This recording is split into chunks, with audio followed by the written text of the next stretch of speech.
Hey there, welcome back to Culturally Sound. I'm here with Amy Spurling, founder and CEO of Compt, an HR software that revolutionizes employee benefits through personalized, inclusive, and tax-compliant lifestyle spending accounts. That's kind of a unique perspective and approach to HR compensation. How did you arrive here? Yeah, it's one that kind of came through, the history of being a CFO and COO. And, the frustration I saw within my own teams and my own employees with, we'd offer lots of different benefits and they didn't relate to them. It's great to have pet insurance, but not so great if you don't have a pet, or childcare, but you don't have children.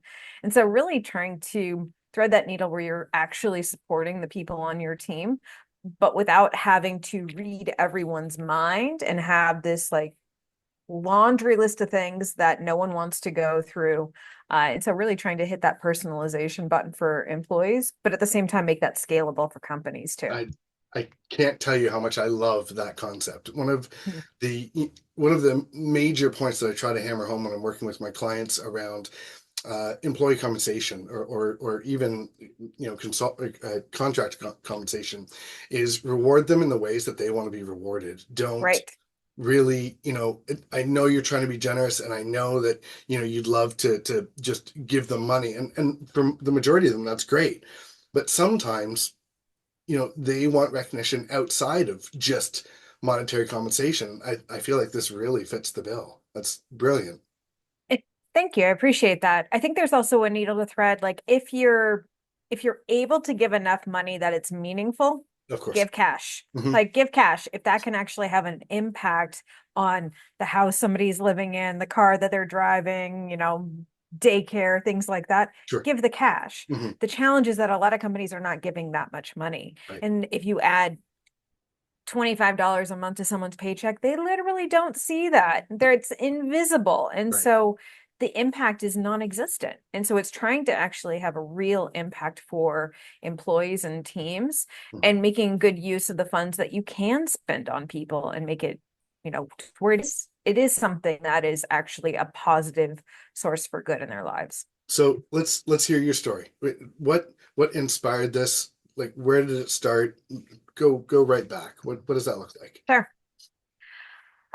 Frustration started this. A lot of frustration has, most founders. Yep. That's kind of what started it. Something is just like that grain of sand that is irritating you and you need to go solve for it. Yes. I'm a slightly different founder in that I'm not somebody who wanted to start a whole bunch of companies and like run my own thing. I was very happy as a CFO and Hmm. as a COO, being the person behind the founder, executing, making sure stuff gets done. But the challenge was that all my teams were global, all of them had this, array of things that they wanted, and all of them were getting increasingly miserable because of the way compensation changed over the last 20 years. And so as their frustration ramped up, my frustration ramped up, and finally I was like, they're not wrong. We're Right. spending money on things that do not matter, or they matter to only one person. So how do we do this in a way where we're actually supporting people, but do it in a way where I'm not lighting money on fire? Because CFOs do not like lighting money on fire. It kind of drives us nuts. So that intersection was where I was like, all right, even if no one uses this platform, I need it for my next company. So at Right. least I need this thing to exist to make it possible for me to scale my next team. Hmm. And so we're 7 years old in January. So we've been at this for a bit. And it's just been very rewarding. Obviously exhausting and frustrating and the entire roller coaster, but really rewarding to see the impact we have for our own team, but then also for our customers as well. Where did I mean, um, would you say that this is tech based, or would you say that this is how would you frame this? Like, where what if we weren't going to put this in a box, what box would this fit in? I would say employee benefits. Okay. So it's part of the tech stack for the HR team Hmm. because there's no marketplace on our platform. There's no list of things employees have to choose from. It really is getting to the personalization level. So that's where it fits in kind of the tech stack, I would say. Interesting. And like, I don't want to. I'm careful when I go into this space of super impressive woman founder of tech business. But I mean it really is like in the amount of people that I speak with, it's becoming more prominent, but it's rare. It So is. what gave you the confidence and the grit and the tenacity to start this up and lead it for 7 years when you're self-professed not a person that really was interested in doing this? It hit a place where I started it when I turned 40. Okay. And so that was a milestone birthday where I was like, what am I even like? Why do I think I can't do this? I'm watching Yes. 22-year-olds get funded. Right. All of my prior businesses were venture backed. So I know how that works. I Hmm. know how to pitch investors. I know how to build a scalable business because I was doing it. Hmm. And so I kind of hit this place where I was like, I didn't know better, I guess. And I was like, I'm just gonna go do it. It's gonna be fine. Can be fine. We will be fine. Yes. It's And never so going to be as bad as we think it's going to be, right? right. Well, it also like I had so many pieces that I had already seen and done that Mhm, most founders don't have. I mhm, already had a lot of investors I had connections to. I already knew how to build an investor pitch deck. I already knew what the SaaS metrics were going to need to be that I needed to hit at different milestones. Like I had a lot of the insider baseball piece down. yeah, yeah. And because I'm a financially driven person, I know how to build a financial model. I know how to figure out, can this be a business or is this just a pipe dream? Mhm, Like mhm, a lot of those things that a lot of founders are like, I have a great idea, seems great to me, let's go do it, mhm. are missing the, but can it be a business piece? And they have Right, to backfill on that. right. I had that. And I Mhm, was building in a space that I knew inside and out, sitting between finance and HR. So it was pretty comfortable from mhm, that perspective. mhm. And then not comfortable at all in, 1,000 other ways as a founder, but that piece felt pretty similar to things I'd done before. Which is often the intimidating piece, right? Right. It's funny because the other side of it is the creatives, the ones that as you said have a great idea, Right. but the finance and the data and the technical side is kind of intimidating, right? So to Right. have that under lock and be able to conceptually have an idea that you can now take to market and you've got those pieces fitting together. That's exciting. Right. So let's talk about the early days. Um, what was the biggest fear? What was the thing that kept you awake at night? And how did you overcome that? How did you scaffold up the systems to support the goals that you were aiming towards? Uh, I think a lot of it, like I had more comfort in the early days than maybe I should have Okay. because I've been through so many roller coasters with so many tech companies. And so I could then start and build from a place of clean, Okay. whereas I was brought in for dumpster fires previously. It was my job to come in, clean it up, raise money, help them sell, help them Right. scale, do like, so I was starting from a place of nobody's made a mess yet. Cool. Let's go from here. And Right. so that was more comfortable for me. And because I knew like I was at a stage of life where one, I could go without a salary, which not everyone can, Hmm. and could bring a couple of people on very early in marketing and engineering to just it's blocking and tackling. So I didn't have the oh my gosh, I'm not going to be able to pay rent Right. fear. Right. I wouldn't have been able to build this company 20 years ago. I wouldn't have been at a place where I could have done that without having all that anxiety, Hmm. and that would have derailed me. So the things that kind of kept me up at night were thinking about, all right, how do we build the right team?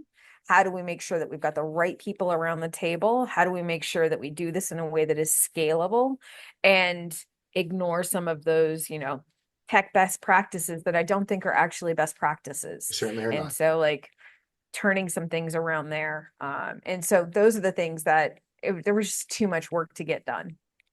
Literally, the first article I ever wrote was best practices are often not best practices. It's such a low bar, Right. right? It's just or a weird bar or it worked for one person or like and the whole concept of if you want to be innovative, following Right. this prescribed path, like Yes. those two are diabolical like opposites to me. Yes. If there was just a prescribed path and suddenly you IPO, everyone would do this. Hmm. So, I mean, it just doesn't make sense to me. I don't want to go and reinvent the wheel and like build my own internal like chat tool. That would be dumb. Leverage the things that are out there, these amazing pieces of software. Right. But there's a lot of things that can be done differently from how, you know, Of some course. of the folks in the industry do. No, and so your concerns are to me, being a communication consultant, are rather unique. Those are often things that I need to bring to light when I come in. And they're bashing their heads against the wall. We've got this great product, we've got this great la la la la la.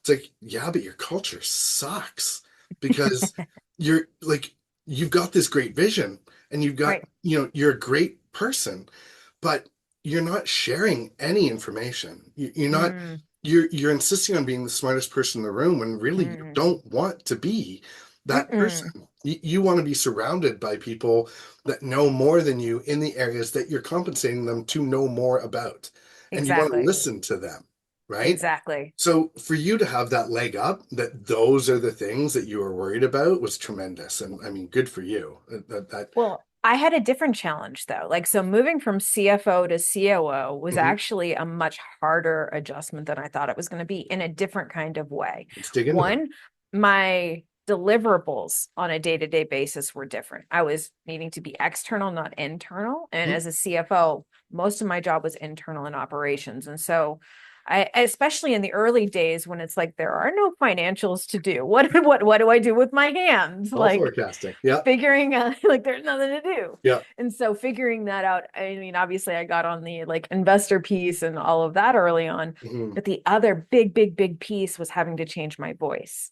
And that was, and I don't mean in a like, Theranos kind of way, like actually changing the way I was Right. communicating to Yes. my team. Because as a CFO working with all first time founders, I would do this all day long. I would, pound the rock. I would push back against them really hard because they would come in as big idea people, visionaries that they Yes. were, Yes. but sometimes they needed a sanity check. And so I Hmm. had to be very loud to be heard. Hmm.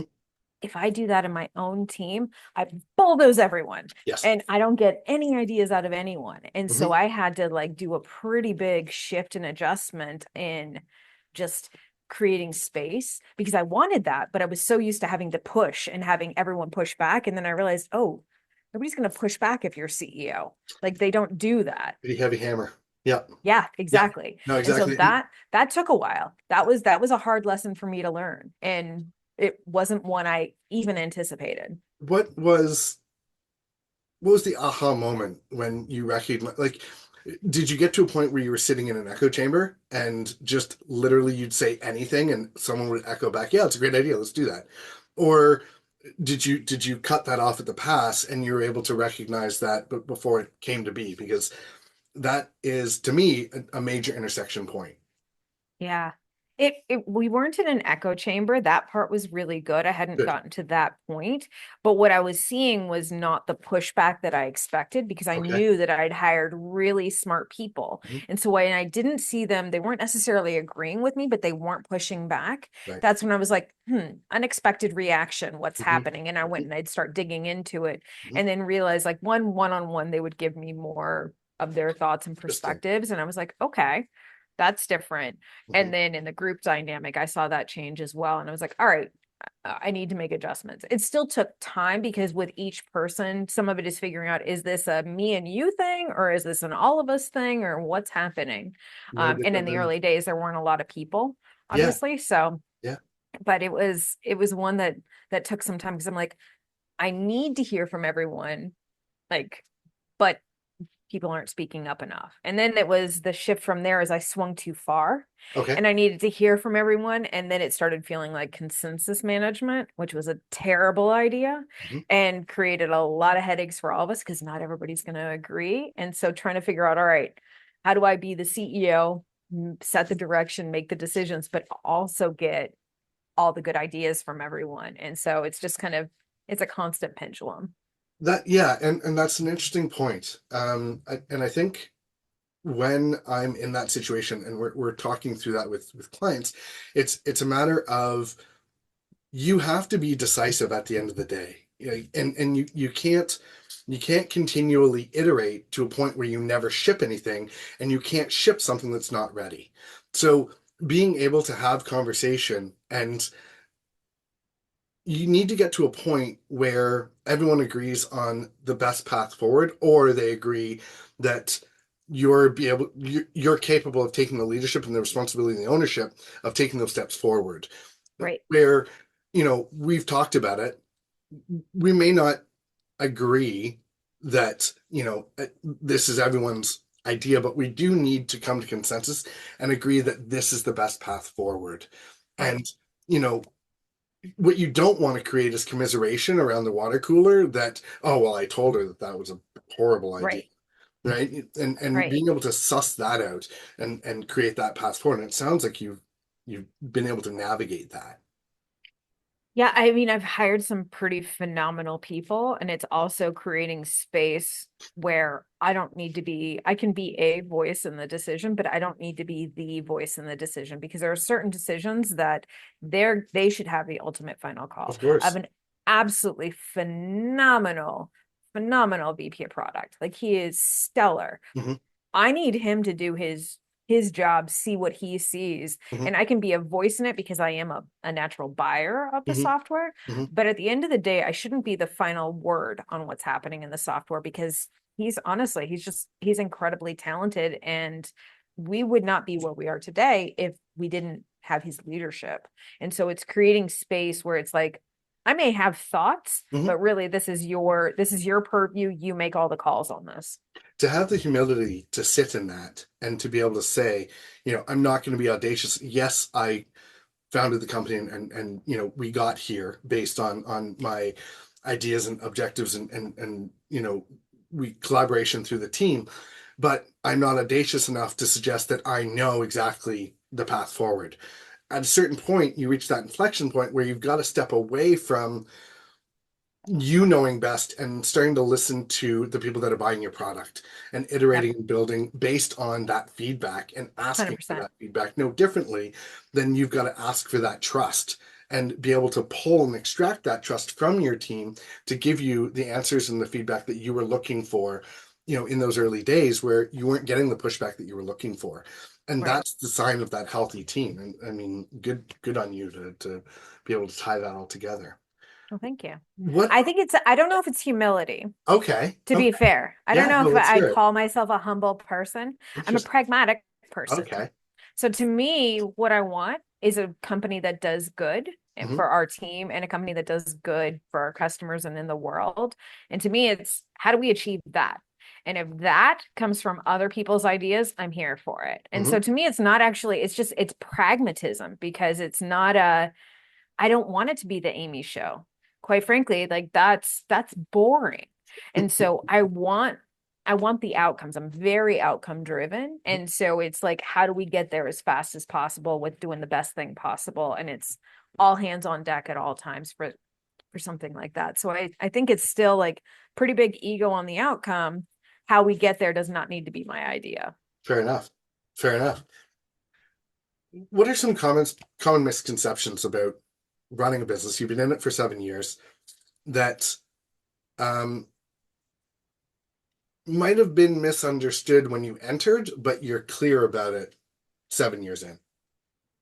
Hmm.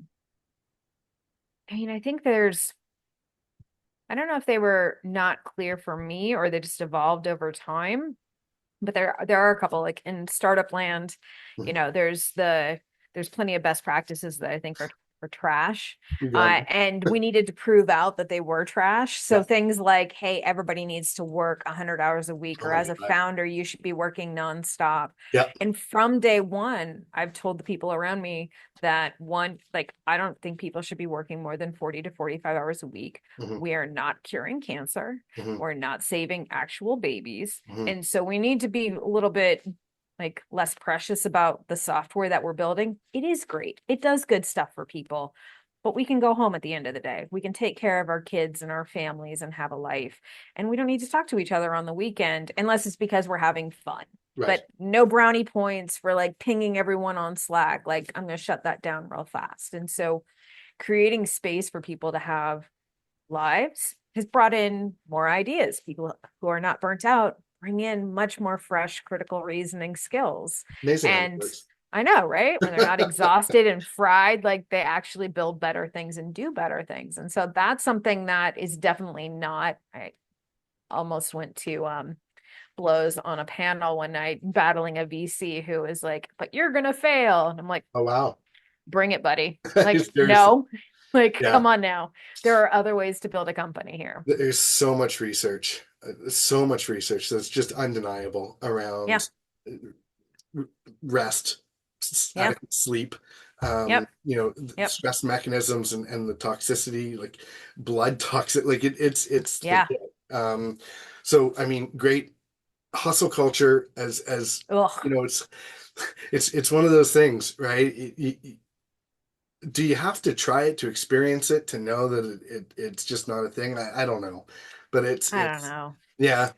Well, and you see it in the later stage companies too. And I see that where it's like, where it works is when you do not care at all about your team. You're Right. okay with having a revolving door in Yeah, hiring and replacing people. yeah. You can absolutely build a very well done, like very profitable business off of that because you don't care about the humans that are working inside your business. Hmm. That's not interesting to me. I Hmm. don't want to do that.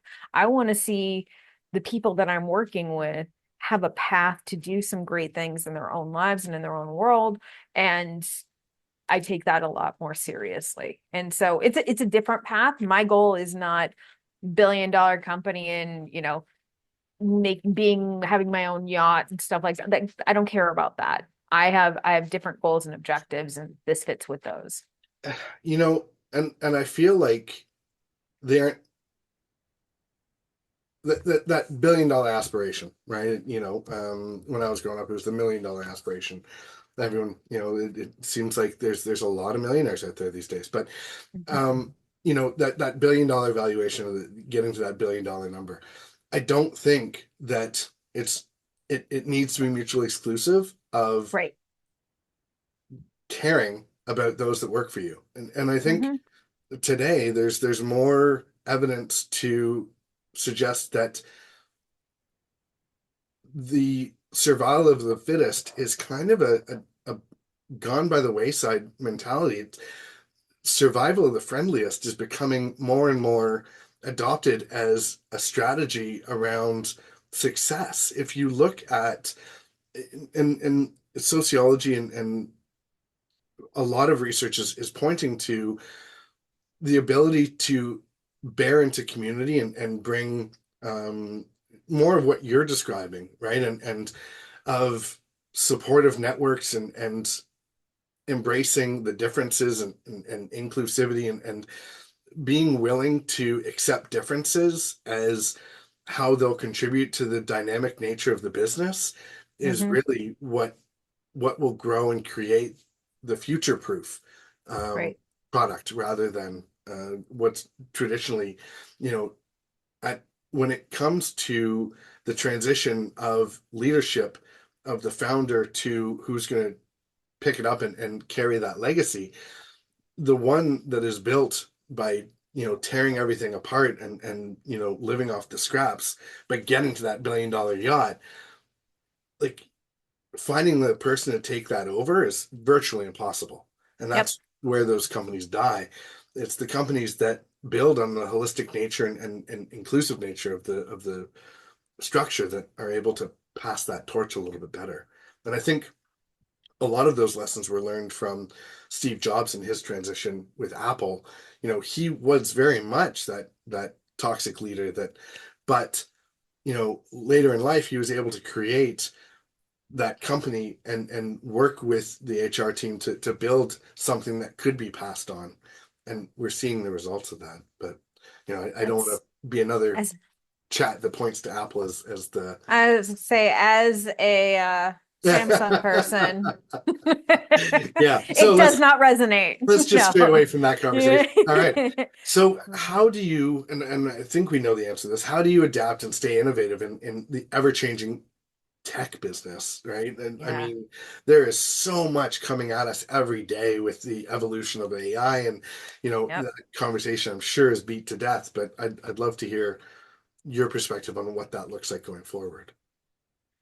It's an interesting, I think, balance. You don't want to ignore all the tools. You don't want to ignore the trends and get completely left behind. Hmm. But I'm also, and this just could speak to my CFO brain, I don't want to be the first person trying all the tools either. Fair enough. Go work out your bugs, and then we'll figure out how we layer them in. Because I Hmm. do think there's some absolutely incredible software. And honestly, like building a company 7 years ago, lots of money around, lots of cool tools, like relatively easy. I mean, Hmm. not easy, but Right. Right. there was a path.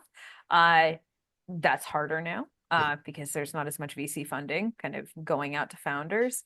But taking and leveraging the tools that you do have access for to try and help you scale.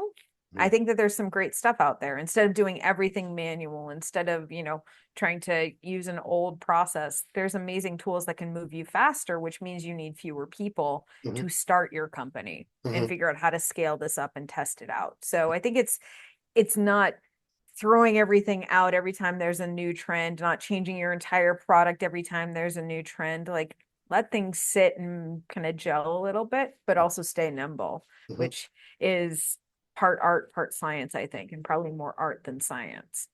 For sure. How do you see that weaving into your labor force? Because you don't seem like the type of leader that's, let's bring in a solution so that we can lighten the labor load. We recently introduced a solution with a client that was able to repurpose three of their team members. They didn't let them go.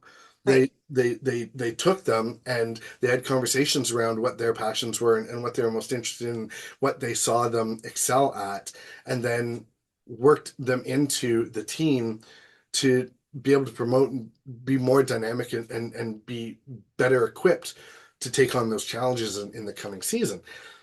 How do you see that weaving into your business? Are you, like you said, you don't want to Yeah. bring it into the bugs are worked out, but Right. what does that I look think it's a balance, and it depends on the stage and size of company too. like? Because Hmm. if you start bringing in tools that replace people and you're in a large company, you're actually replacing people. When you're a smaller, earlier stage company, you can bring in tools that can get leverage for your current team just to give them breathing room. Right. There's more than enough work to go around Yes. and more than enough work that is sitting in a backlog. So by bringing in tools to help with that, you're actually just getting your current people more leverage. And so I look at it from that perspective of how do we make our lives easier? What can we automate Mhm. so that I can use the amazing human brains I have around the table for more strategic work, not, you know, some of the stuff that just has to get done. Right. Yeah. The crossing of the T's and the dotting of the lowercase J's. So, I mean, speaking to that, giving your team more space and more room Mhm. to breathe because there's lots of work. I've never been a big fan of the binary approach to work-life balance. But Mm. how do you and synergy is played out. So how do you work with that? Um, Allowing, we've touched on giving them rest. We don't want you working on the weekends and pinging us on Slack. How do you keep your finger on the pulse of your team and making sure that they are coming in refreshed and they do have the tools to be successful, and listening to that feedback around what can be improved, and how do you iterate those processes? So there's a couple of ways. One, the first step for me is to model the behavior I want to see. Love that. Because if I am not behaving in a way, like we have one set of rules here, one set of travel rules, one set of expense rules, one set of like benefits. There is no like founder privilege happening here where I get something fancy and special and everybody else is dealing with scraps. No, one Sure. set of rules. Okay. Because, and that includes time off, where I expect people to take time off. I expect them to disconnect, and I do the same. And I expect my team to cover for me while I do take time off so that I can get refreshed. So part of it is modeling the behavior, and then they then model it and they hold each other accountable for that and being like, hey, think you need a break, go get out, like Yeah. we got you covered, like go do your thing. So part of it is that. The other piece is that we do a quarterly culture survey Interesting. here. So I we do all hands, like a lot of companies do. Hmm. For us, we do it once a month, looking at our OKRs, how are we performing, what's going on next. Hmm. I have one meeting that is dedicated entirely to not just what we're building and what's going on out there, but how we're building it. How's our team? And so it's covers like 10 different things, from accountability to living our values to, the team, whatever. And just asking them for a gut check of like, from right here and where you see us trending, Hmm. what do you see? How are you feeling about that? Where do we see weaknesses? Where do we see things that we should be digging into? And they can leave comments if they want. And the team gives some very direct feedback because they care deeply, which I appreciate. Sure. But it helps me see pockets. We're fully remote.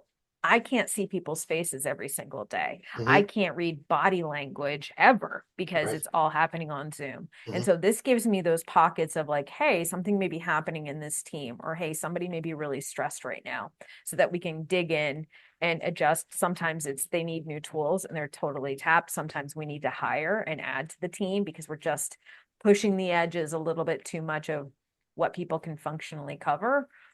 We've changed like processes and meetings and all kinds of stuff coming out of that, just to make sure that people have the coverage they need. So it's survey, but then also responding and reacting to the feedback we get from the team as well.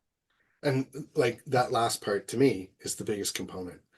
Mhm. It's it's all well and good to be open to receive the feedback, but if you do nothing with it, it just completely erodes trust. Ah, And the totally. team feels like, what's the point in sharing my feedback and putting my neck out? Because it's putting Exactly. your neck out It if is. it isn't going to be actioned.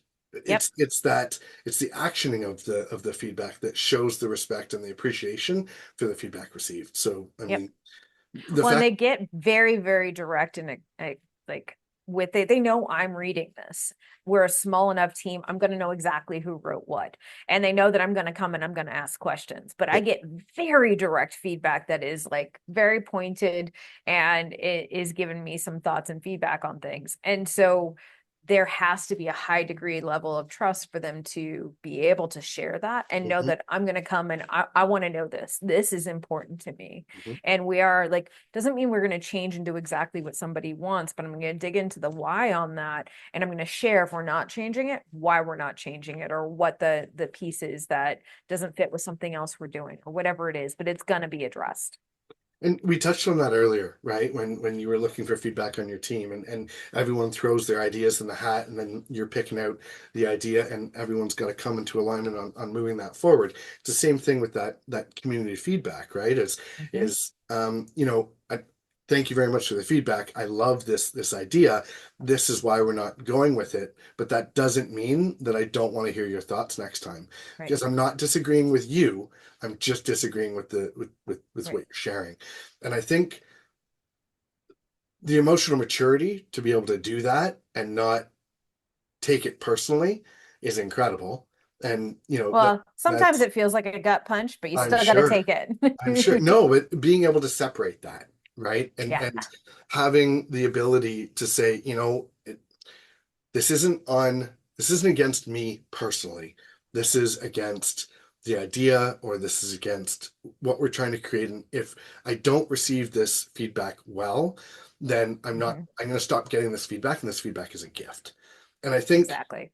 that's a really hard rock to crack, right? It And is. a lot of leaders really struggle with critical feedback and not taking it personally. And it's I don't know. I mean, again, It doesn't feel good, it honestly. Like a doesn't lot of feel there's definitely times where I'm like definitely deflated and it stings a bit. okay. I know it's coming from a good place because I know I've got good people. And part of it is like, so I'll give you a very real example. Like I Please. do run sales here. And I have brought in multiple sales leaders over the years, and at the end of the day none of them worked out, and I'm like, I just like I brought him in originally because it's like, oh, you're a CFO, you don't know how to sell, like bring in the leader. And I'm like, Sure. yep, should hire for the things I'm not good at. And one after another they kept failing, and I realized like, one, I do know how to sell because I'm selling to myself. Like I know what I want and Yes. I am our buyer. Like we need to do this in a different way. And then sales took off. They skyrocketed as soon as I kind of dug back in and took over. And there were a couple of times I tried to step away and bring somebody in, crash and burn every single time. And I was like, all right, one, this is not going to leave my cold, dead hands. I'm keeping sales. It is what Hmm. it is. Hmm. And at one point, I got some feedback from somebody on the team who had said, look, I think we should bring in a VP of sales. And I was like, all right, I still do not agree with that. But what I did is I talked to them and was like, all right, tell me more. Hmm. Why do you think, what are we missing? What am I not doing? Hmm. What are we not doing collectively as a team that you think a VP of sales would solve? Hmm. And as we dug into it, I was like, what do you think a VP sales is going to do that you're not already doing? I'm like, you know this business so well. Okay. You're already doing the things that some magical VP of sales would be telling you to do because you don't need somebody to looking at your calls and looking at you like you're doing that. And they're Hmm. like, yeah, okay, right. I'm like, what are we solving for here? I'm like, that's not going to change. And that person then felt empowered to be like, oh, right, I do know how this works. I do know what this is. I'm like, you're a senior person. A VP of sales is just going to be on your stuff, optimizing something you've already optimized. Hmm. What a waste. You Hmm. don't need that. Hmm. And they're like, oh, right. Okay. I am good.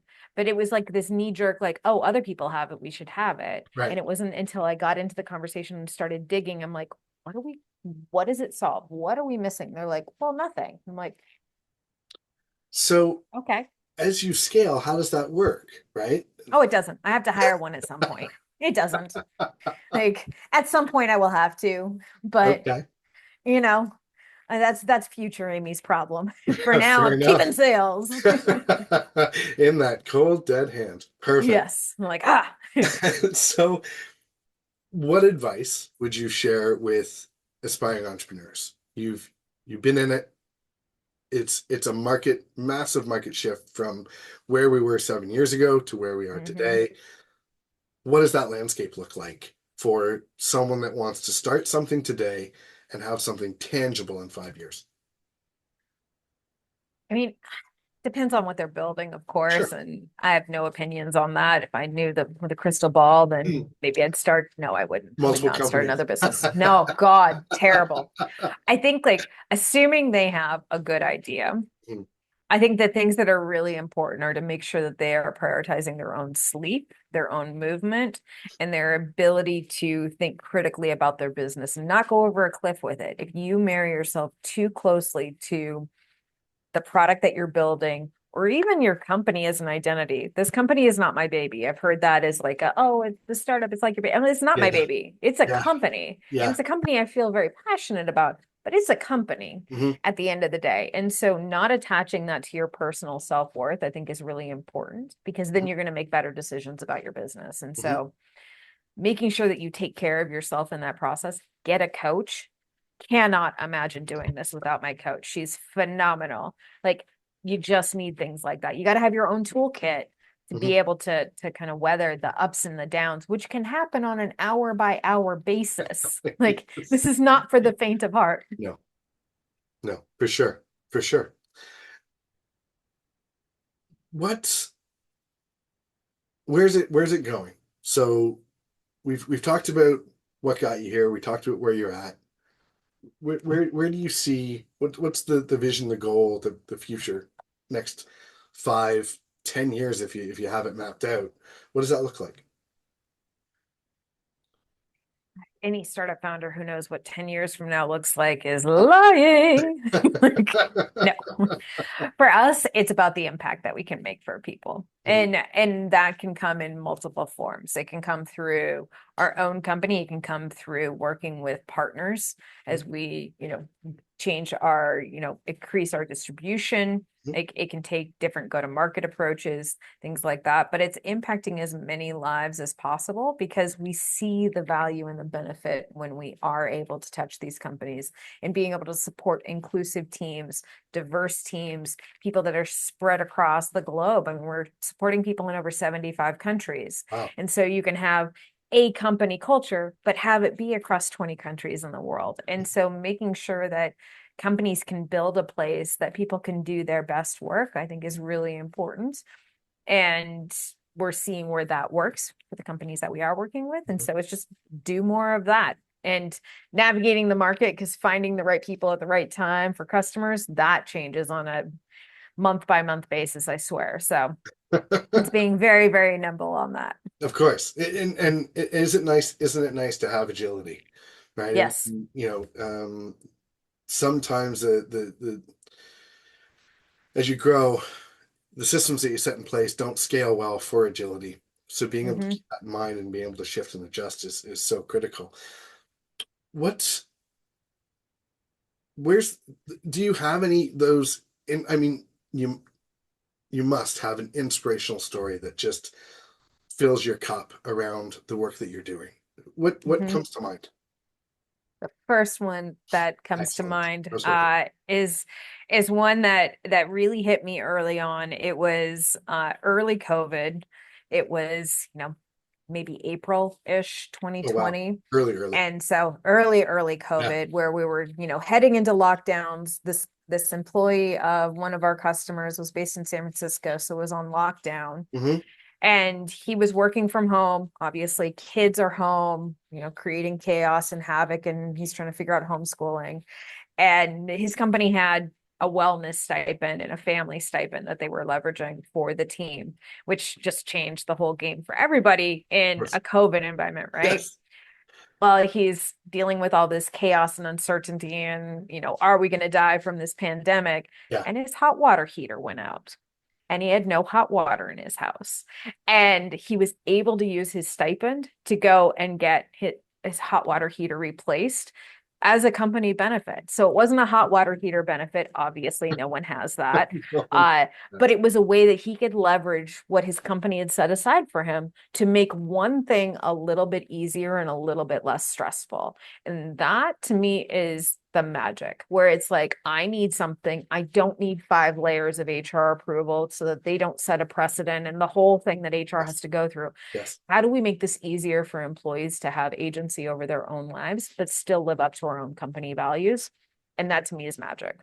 That is magic. I mean, the ability to have the creativity to come up with that as a solution for that problem is it's inspiring. I mean, you always hear of, insurance is never there when you need it, right? And Yep. this isn't insurance per se, but to be able to have that applicable and usable in that situation is I mean, that's outstanding. Right. How, if you were to use 3 words or 3 values, how would you describe yourself? Ooh, myself. We we we touched on humility, not it. Not Pragmatic. it. That's in there. Pragmatic is definitely in there. Okay. Fairness is a really big deal to me. Nice. Fairness doesn't mean everybody gets the same thing, but Mhm. fairness means that people have a chance. People have the opportunity to do their best work, live their best life. They have equal opportunity. And so fairness is a really big deal to me, to make sure like we don't have pay gaps in this company. We make sure that people don't have to ask for a raise to get a raise. It is my job to make sure that people are paid market salaries. And so just to do things from a place of kind of that equality and fairness, I think is really important. And it drives a lot of the way we build and the way we operate. And is very much a North Star for me. And then a third word, ooh, hmm, ooh, I don't know. Yeah, I don't know that I have a third word for you that We comes can to mind immediately. Pragmatic and fairness. And goodness. those are not conveniently like tied together words, but No, no. No, but and I'm comfortable with awkward silence. So if you want to chew on that, no, I'm kidding. Um, do I'm you, also comfortable with awkward silence. We could do this. right?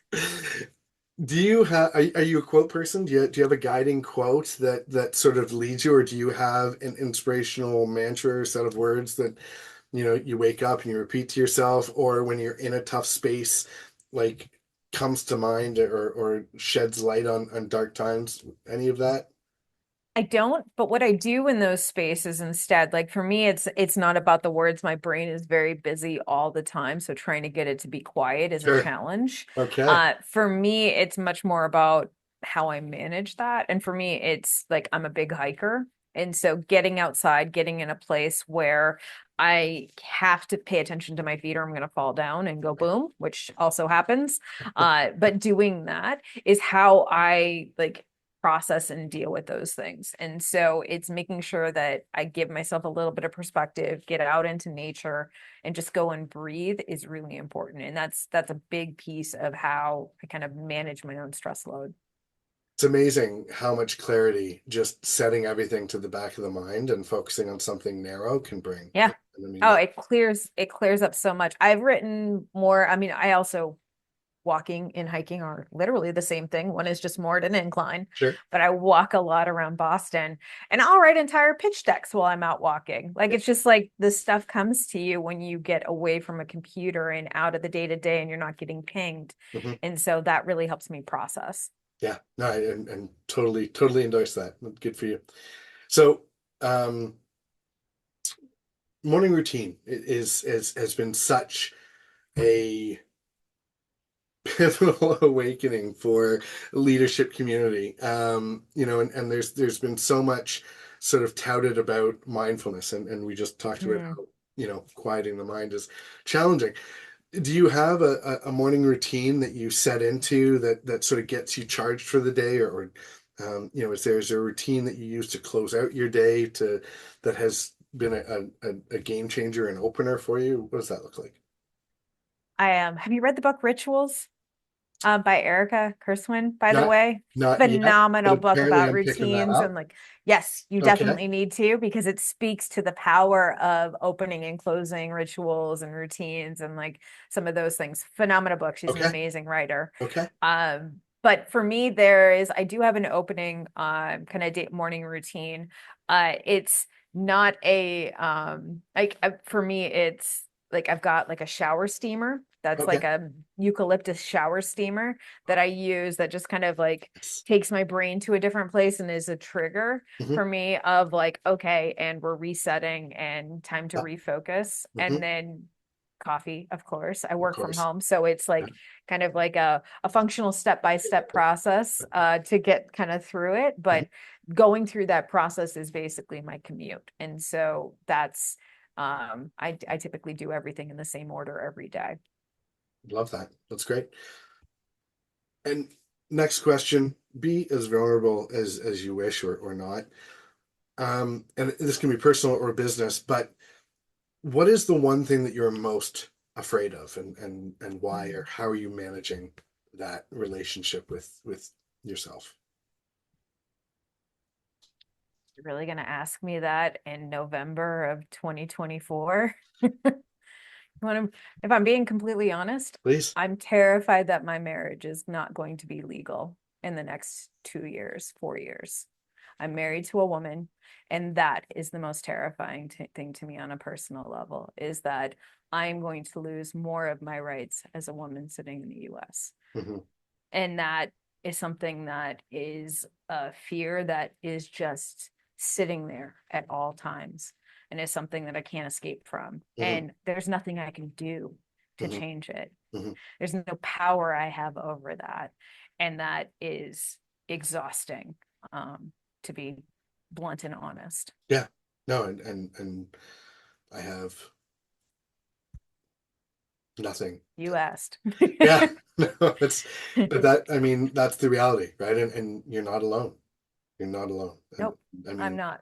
I'm fortunate to be where I am. And we're going to get impacted by what happens. And uh,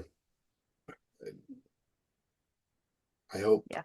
I hope that's it. I hope. Yep, exactly. I do too. And I'm sitting in Massachusetts, so I've got the best chance for things to be okay. Yeah, But there are it's worse things. still like I I fear for that for myself. I have team members all over the country. Yeah. I've had people who in the past 7 years have lost the right to be able to functionally have IVF in their home state, Yeah. who don't have access to health care that they need. Like I'm watching women in my community and broader just female community, not even, the LGBTQ community, Mhm. losing access to rights. That is really hard to watch because these are truly incredible people who are having to suffer through things that they should not have to suffer through. And so that to me is something that it inspires me to try and create change where I can and to help as many people as I can. Yes. And just take ownership of the things that I can impact. Otherwise, it's a tidal wave that is, you know, exhausting. Mhm. You find getting involved and participating alleviates some of that anxiety? It does. So one of the ways we do that, so we help companies with out-of-state care stipends. Okay. So for women who don't have access to abortion care or IVF or, and it works for people like I've got an employee in New Hampshire. If Mhm. one of his children needed a special procedure, they'd be coming to Boston. So Okay. you're going to have to leave your state. If you're in a small rural community, like there's a lot of places this impacts, Hmm. Of but this has impacted women in particular in course. a lot of the southern states in the US. Hmm. And I've seen a lot of companies put this in place to try and support their teams and figure out, all right, how do we make sure that our people are okay and have access to the medical care so that they're not risking being septic while pregnant Yes. and risking and dying because they can't get access to the care they need, and knowing I can help in any fashion is a blessing. Yeah. That gives me that ability to say this thing is very wrong, but here's how I can at least try and help until we can get the bigger macro issue solved. Hmm.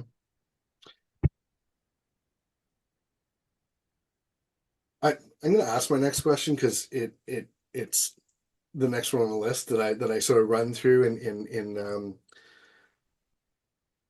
who's your favorite superhero and Ooh. why? And Ooh. like after just having this conversation, Yeah. like what does that look like to you? Ooh, favorite superhero. And it doesn't have to be like a Marvel Immediate. DC. It Yeah. can you can get out of that, I that mean, the first one that came to mind was Wonder Woman okay. because she's pretty badass She's pretty and badass. like is trying to help others Hmm. and help people around her. And I mean, I am a lesbian, so she grew up on an island covered in women, like in a Greek island. That looks pretty That's amazing to so me. bad. So not so bad. I'm also married to a Greek woman, Well, so there you not go. so far off. So she's the first one that comes to mind because it's not only it's the passion to take care of others, which of course a lot of superheroes, that's part of their ethos. Yeah. But it's also the way she does it too, because it's not violent, because I'm also not a violent person and I'm not like a guns person, like, which is, I'm not trying to get into like a gun Sure, sure, debate. sure. Like, I don't care if you hunt, I don't care. I just don't want guns. Yeah, no, fair. And so I like that she uses a rope. Cool. She's got Yeah, a whip. Like that's yeah. pretty cool. Like in the truth lasso. Cool. It just feels like a less like violent way of, being a superhero. So I was on a site, again, we're in Canada. I'm just outside Ottawa in Canada, and I was doing a project, leading a project in Northern California, and I've never understood the fascination with guns myself. Just I just haven't been exposed to them. So I mean, I Yeah. don't know. This Right. this isn't. I'm not trying to take a position here. I just don't have the experience with them. Right. So I was there, and the guys that I was working with, all very masculine, authoritative construction guys, right? And I was that guy in a previous life, and I asked like, what's the deal with all the guns? Like, what's that all about? And it was innocent. I Yeah. wasn't trying to pick a fight. I'm just Oh man. I'm It's just never curious, innocent to right? ask that in the US. And he's they all said like I because they have a gun, and Yeah. if I they mean, come it's in, such an I want to make escalation. sure that I can Yeah. lay it down. And I said, so like Yeah. like you're all about it. You're all about gun ownership. And Yeah. oh yeah, 100%. I said, so if there was a way, and I'm not saying that there is, but if there is a way where just like snap of a finger, all guns were gone, Yeah. would you still want guns? Every Yeah. single one of them said no fucking way. Interesting. Every Very single one. interesting. That's Now, interesting. It's a Like, certain type of gun ownership, right? Because they're doing it for personal protection. and there I was actually there grew was up in Northern California and years my ago. whole family is gun owners, but they're hunters. Yeah, And so my brother hunts deer. I mean, deer meat is part of how he yeah, feeds his family and yeah. all that. I don't have a problem with that. That's Sure, very of course. different from I feel like someone's going to come and attack me and I need a gun. Right, I know if I have a gun in my house and that's the reason, I'm going to get shot. right, Like, I don't think this is a good plan. I just put a gun in the situation for me right, because right, I know this is not going to be something that I'm going to be able to handle or manage, nor do I want to. right, right, And right. so it's the escalation Mhm, mhm, mhm. of that. Like I think there's a place for it. And like if you're living in the middle of nowhere in the US and there's Right. coyotes and Sure. bears and mountain lions and you've got animals, like you Yeah. probably should have a gun, Right, right, right. but it's a different mindset too. No, precisely. And but I was like, That's pretty I interesting was though. quite literally shocked by that response. Yeah, 'Cause that's pretty interesting. I fully expected, no, I still want my gun. But Yeah. no, every single one of them. And I mean, like Interesting. this was after 4 days of working with them for, Yeah. hours, and we had each other's back and lifted each other up, and there was trust there. So like I Yeah. feel like it was a genuine, like, honest response, and it wasn't like groupthink. Right. But anyway, That's not interesting. That's not to very interesting. dive down a hole there, and it's something, it's very, very anyway. um yeah, that's sort of, I've absolutely loved this conversation, and Me too. I really appreciate you spending some time with me and getting to know you a little bit better, and it's been amazing. Is there anything else that you wanted to touch on that we didn't discuss? I mean, we didn't even really get too much into Compt and what it all, like, we touched on the values and the culture, and but really didn't dive into what it is. So I'll make sure that all of the all of the ways that people can get in touch with you if they're curious will be in the Perfect. show notes, and we'll make sure that that's there. But is there Perfect. anything else that you wanted to share, you had on your mind, that you wanted to say before we sort of sign it off? I mean, we have covered the gamut today. You asked some point. I don't have a poker face, so when you ask a question, I give an answer for I'm better or worse. I'm good on that. So yeah, you are very good at that. I think like just pulling it back to kind of the ethos that started our whole conversation. I do think it's really important for companies to think about how they support their people Mhm. and do that in a way like there are not unlimited budgets. And so, how do you do that in a way that can reach everyone and really support everyone in a personalized way, but do that in a way that matches your budget and your scale? You know, a lot of American companies right now are facing a 20 to 30% health insurance premium renewal. It's absolutely staggering. And just incredibly painful. It's like, all right, so what are you going to do? You've got to be able to support your people. And so, it's a recognition that that's happening, Mhm. but also there's got to be a path to you've got to find a way to support folks because things are tough right now. Mhm. And I mean, they're not going to get easier in the short term, right? Like there's got to be No, some. I mean, these are economic cycles. And so there is some influence here and there, but there's also just cycles and it's global. So, I mean, Mhm. there's a lot of things that are happening.